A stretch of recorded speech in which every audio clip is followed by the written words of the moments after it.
Hello and welcome back to another mini blog. তো গত এর আগের দিনের ব্লগে শেয়ার করেইছিলাম যে আমরা আপাতত এখন রঙ্গোলিতে এসেছি।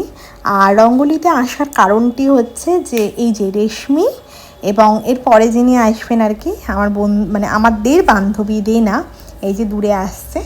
তো ওদের সঙ্গে অনিন্দিতার দেখা করানোর জন্য, তার সঙ্গে আমারও মানে দুর্গাপুজোর পরে আবার এই মে মানে যেদিনের ব্লগ শেয়ার করছি সেই দিনে মানে মে জুন মাসে আমাদের দেখা হয়েছিল, প্রায় অনেকটা টাইম বাদে দেখা হয়েছিল।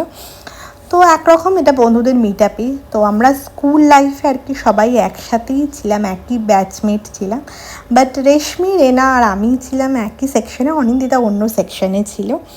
তো যাই হোক, আপাতত এখন এখানে ওই জন্য অনেক দিন বাদে আর কি মিট আপ হয়েছে।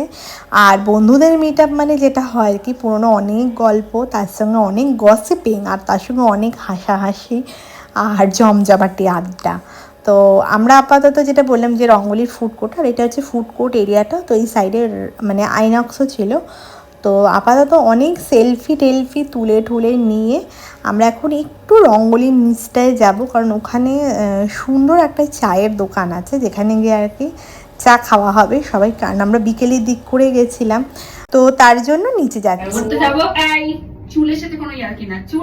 তো এখানে রেশমি স্কুলের কিছু ওর আর আমার কিছু খুনসুটির গল্প করছিল। তো নিচে গিয়ে চাটা খেয়ে ওখান থেকে অনিন্দিতা আর কি বেরিয়ে যাবে, ও খুব কম সময়ের জন্য এসছিল। ওকে ওখান থেকে সি অফও করে দেবো। তো সি অফ করে ঠরে নিয়ে আমি রেনা রেশমি আর একটু টাইম স্পেন্ড করব। তো দেখা হচ্ছে নেক্সট ব্লগে, ততক্ষণের জন্য টাটা, সবাই ভালো থাকবেন।